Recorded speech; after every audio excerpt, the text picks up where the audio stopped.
அனைவருக்கும் என் அன்பான வணக்கம். நெஞ்சிற்கினியால் தொடரோட 6வது பகுதிக்கு உங்கள் அனைவரையும் வரவேற்கிறேன். Men are from Mars, women are from Venus. Doctor John grey இந்த புக்கை எழுதியிருக்காரு. அதில் கொடுக்கப்பட்ட ஆண் பெண் உறவுகளோட நுணுக்கங்களை தான் நம்ம இந்த தொடராக பார்த்துக்கிட்டு வரோம். இப்போ 6வது எபிசோடுக்கு வந்திருக்கோம். இதில் ஆண்களை ரப்பர் பேண்ட் அப்படின்னு சொல்லிட்டு விவரிக்கிறார் ஜான் கிரே.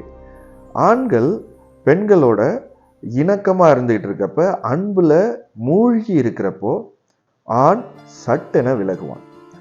எப்படி ரப்பர் பேண்டு நார்மல் ஷேப்பில் இருந்துக்கிட்டு அது எப்படி விரிவடையுதோ அதே மாதிரி ஆண் சட்டென எந்த காரணமும் இல்லாமல் அவன் விலகுவான். எவ்வளோ தூரம் அவன் விலகுறானோ கொஞ்ச நாள் கழித்து, கொஞ்ச நேரம் கழித்து, கொஞ்ச நாள் கழித்து மீண்டும் அவள் அன்புக்காக மீண்டும் ஓடி வருவான். எப்படி விரிவடைஞ்ச ரப்பர் பேண்டை விட்டோம்னா மீண்டும் தன்னுடைய பழைய ஷேப்புக்கே அது வருதோ அதே மாதிரி அவன் அவ்வளோ சீக்கிரம் ஓடி வருவான். எவ்வளோ தூரம் அவன் விலகுறானோ, எவ்வளோ தூரம் விரிவடைதோ அந்த ரப்பர் பேண்ட் அவ்வளோ ஃபாஸ்ட்டாக அது ஓடி வர்ற மாதிரி இந்த ஆண் எவ்வளோ தூரம் அவள்கிட்டேருந்து விலகுறானோ அவ்வளோ வேகமாக அவளுடைய அன்பை தேடி ஓடி வருவான். இந்த விலகலுக்கு அவன் பொறுப்பல்ல, அவன் மேலே எந்த தப்புமே கிடையாது. இது இயற்கையானது, இது ஆணின் குணம். என்ன காரணத்துக்காகவோ தெரியாது, ஒரு அன்பில் அவன் மூழ்கி கிடக்கிறப்ப அவனுக்கு அதுலேருந்து ஒரு சின்ன ரிலீஃப் தேவைப்படும். அவனுக்கு தன்னோட சுதந்திரம் போயிட்டதா அவன் உணர ஆரம்பிக்கிறான். அந்த சுதந்திரத்தை தேடி அவளை விட்டு கொஞ்சம் தூரம் விலகுறான். இது ரொம்ப ரொம்ப இயற்கையானது. இதுக்கு எந்த விதத்திலையும் ஆண் தனிப்பட்ட முறையில் காரணம் கிடையாது. ஆனால் பெண் இந்த விலகலை தப்பாக எடுத்துக்கிறான். பெண்கள் எப்பயுமே பார்த்தீங்கன்னா ஆண்கள்டேருந்து எப்பெல்லாம் விலகுவாங்கன்னா, அவன் மேலே ஒரு நம்பிக்கை குறையிறப்போ, இல்லை மனதால் அவளை காயப்படுத்தி இருக்கிறப்போ, அவளுக்கு அவன் மேலே அன்பு குறையிறப்போ, இந்த மாதிரியான சூழ்நிலைகளில் தான் பெண் விலகுவான். ஆனால் அதனால அவன் என்ன நினைக்கிறான்னா, ஆண் தன்னை விட்டு நல்ல அன்பா இருக்கிறப்ப, தன்னை விட்டு எந்த காரணமும் இல்லாம விலகுறப்போ தன் மேல உள்ள அன்பு குறைஞ்சிட்டதாவோ, அவன் தன் மேல வச்சிருந்த நம்பிக்கை குறைஞ்சிட்டதாவோ நினைச்சு ரொம்ப ஹர்ட் ஆயிட்டான். அது உடனே அதுக்கான காரணங்களை கேட்டு அவனை நச்சரிக்கிறா. அவனுக்கு அதுக்கான காரணங்கள்லாம் அவனுக்கு தெரியாது. அவன் அந்த ரொம்ப நெருக்கமான ஒரு சூழ்நிலையிலேருந்து அவன் கொஞ்சம் ஒரு ரிலீஃப்காக வேண்டி வெளியில் வந்திருப்பான். இதை அந்த பெண் தப்பாக நினச்சிக்கிட்டு என்ன பண்ணுறான்னா, மீண்டும் அவன் அன்பை தேடி அவன் ஓடி வர்றப்போ அவனை பழி வாங்கிறதுக்காக வேண்டி அவனை அவன் கூட அவன் அன்பாக இருக்க மாட்டேங்கிறான். அவன் கோபப்படுறா, எட்ட போகிறான். அப்போது இவன் என்ன நினைக்கிறான்னா, நம்ம அன்பாக அவளை தேடி வர்றப்ப நம்ம கூட அவன் சந்தோஷமாக இல்லையேன்னு நினச்சிக்கிட்டு அவன் வெறுப்படைகிறான். இப்போது 2 பேருக்கும் ஒருத்தர் மேலே ஒருத்தர் இருந்த அன்பு வேற ஒரு காரணத்துக்காக, இவனுக்கு வேற ஒரு காரணத்துக்காக 2 பேருக்கும் ஒரு வெறுப்பு ஏற்படுது. அந்த உறவுல சின்னதாக ஒரு விரிசல் வர ஆரம்பிக்கும். இந்த விஷயத்துல பெண்கள் தான் இதை கொஞ்சம் புரிஞ்சுக்கணும்.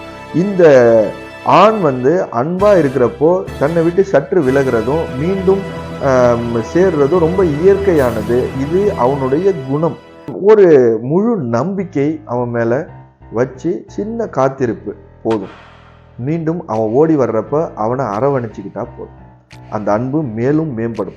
சரி, ஒரு ஆண் இப்படி விலகாம எப்பொழுதும் அன்புலேயே திளைச்சிக்கிட்டு இருந்தான்னா என்ன நடக்கும்னு கேட்டீங்கன்னா, அந்த ஆண் அந்த அன்பு அந்த உறவுல ஒரு வெறுமையை காண்பான். அவனுக்கு அதுல இன்பம் இருக்காது, சந்தோஷமா இருக்காது. ஏதோ ஒரு பேருக்காக அந்த உறவுக்குள்ளார இருப்பான். ஸோ அவனுக்கு எப்பயுமே ஒரு நேச்சுரலான ஒரு விலகல் தேவை. அவனுடைய சுதந்திரம், அந்த சுதந்திரத்தை தேடி கொஞ்சம் தூரம் விலகுவான். அவனால் அவளை விட்டுட்டானா இருக்க முடியாது. ஏன்னா அன்பு எந்த விதத்துலையும் குறையில. அவளை விட்டு அவன் சிறிது நேரம் விலகினாலும் அன்பு எந்த விதத்துலையும் அவளை மேலே குறையில. அதனால வேண்டி அவன் திருப்பி வேகமாக ஓடி வருவான். அப்போ அவனை இருகரம் கொண்டு அவனை அரவணைச்சு ஏற்றுக்கணும். இந்த சின்ன ஒரு நுணுக்கத்தை பெண்கள் புரிஞ்சுக்கிட்டா ஆணை எப்போதும் சந்தோஷமா வச்சுக்கலாம், அவளும் எப்போதும் சந்தோஷமா இருக்கலாம். சரி, ஆண் தான் ரப்பர் பேண்ட் போல இருக்கான், பெண் எந்த விதத்திலையும் இதுல சலைச்சவள் இல்லை. அவளுடைய அன்புக்கான மூமெண்ட்டை ஜான் கிரே வேவ்ஸ் மோஷன் சொல்றாரு. விமன் ஆர் லைக் வேவ்ஸ் அப்படின்னு சொல்றாரு. அவன் எப்படின்னா, பெண் வந்து ஒரு அலை எப்படி உச்சத்துல எழுமோ அதே மாதிரி கிராஜுவலா தன்னுடைய அன்போட பரிமாணத்தை ஆண் மேல அப்படியே உயர்த்திக்கிட்டே போவா. ரொம்ப ஒரு உச்சத்துல அவங்களுடைய அன்பு இருக்கிறப்போ அவளுக்கு தன் மேலேயே ஏதோ ஒரு சின்ன டவுட் வரும், இல்ல தன் மேலேயே ஒரு சின்ன கோபம் வரும், என்னமோ ஒரு காரணம் வரும். அதுவும் இயற்கையானது தான். சடனா அந்த அன்புல இருந்து வீழ்ந்துருவான், ஒரே செகண்ட்ல வீழ்ந்துருவான். கடன்னு அதல பாதாளத்துக்கு போயிடுவான். அவன் மேல அன்பு இல்லாத மாதிரி அப்படியே ஒரு வெறுமையா போயிடுவான். இப்படி வீழ்ச்சி அடைகிறப்போ ஆண் வந்து அவள்கிட்ட அரவணைப்போட பேசணும், அன்பா இருக்கணும், அவளை மோட்டிவேட் பண்ணணும், அவளுடைய செல்ஃப் ரெஸ்பெக்டை தூக்கி பிடிக்கணும். அவ அன்பானவ தான், அவ வந்து சிறந்த ஒரு பெண் தான் அப்படின்னு சொல்லிட்டு அவளுக்கு ஒரு நம்பிக்கை ஊட்டணும்.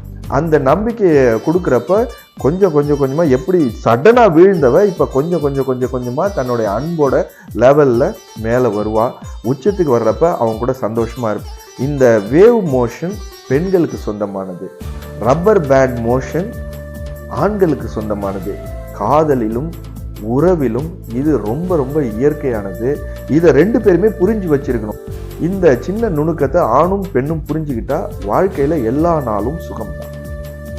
ஒரு மிடில் ஏஜ்டு தம்பதியினர் ஒரு மாலை நேரத்தில் வாக்கிங் போகிறாங்க, ரொம்ப தூரம் நடந்து போயிடுறாங்க பேசிக்கிட்டு. சடனாக மழை வந்துடுது.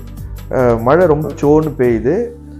சரி வேகமாக வீட்டுக்கு போகலான்னு சொல்லிட்டு 2 பேரும் திரும்பி வீட்டுக்கு வந்துக்கிட்டு இருக்கிறாங்க. சரியான மழை, இருட்டாகி போயிடுது, எங்கே பார்த்தாலும் கரண்ட் கட் ஆகிடுது. ஏதோ கொஞ்ச நேரம் அந்த மின்னல் வர்ற வெளிச்சத்தில் தான் அவங்க பாதையை கண்டுபிடிச்சி வேகமாக வந்துக்கிட்டு இருக்கிறாங்க. அவங்க வீட்டுக்கு போகிற வழியில் ஒரு கயிற்று பாலம் இருக்குது. அந்த கயிற்று பாலத்தை கிராஸ் பண்ணணும்.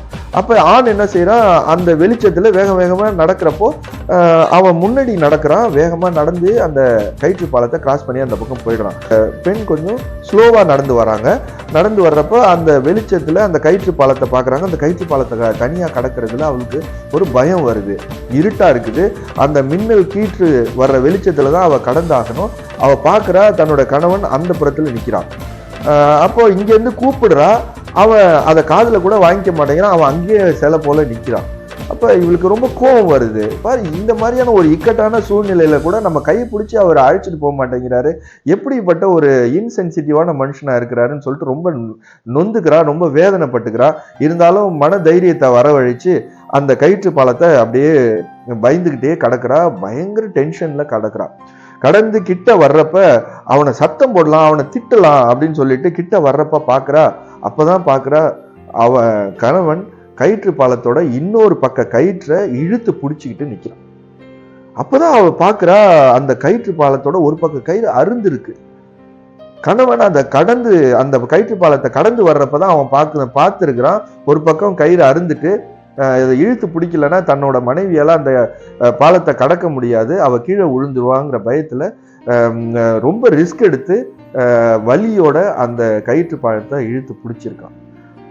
எவ்வளவு அன்பு இருந்தா அந்த பாலத்தை அவனால இழுத்து பிடிச்சி நிக்க முடியும்? யோசிச்சு பாருங்க. இந்த ஒரு செகண்ட் அவ மேல எவ்வளோ கோபம், எவ்வளோ ஒரு வெறுப்பு அவன் மேல இருந்துச்சோ அப்படியே அவ்வளோ வெறுப்பும் அவ்வளவு கோபமும் காதலாவும் அன்பாவும் பாசமாவும் ஒரு செகண்ட்ல டிரான்ஸ்ஃபார்ம் ஆயிப்போ. ஓடி வந்து தன்னோட கணவனை கட்டி பிடிச்சிக்கிறான்.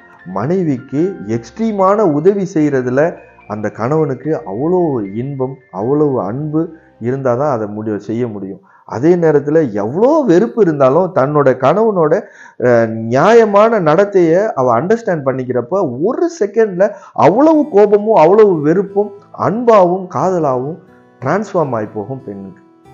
இந்த புரிதல் இருந்ததுன்னா வாழ்க்கையில தாம்பத்தியத்துல எல்லா நாளும் சந்தோஷமா வாழ முடியும். அனைவருக்கும் வணக்கம். வாழ்க வளமுடன்.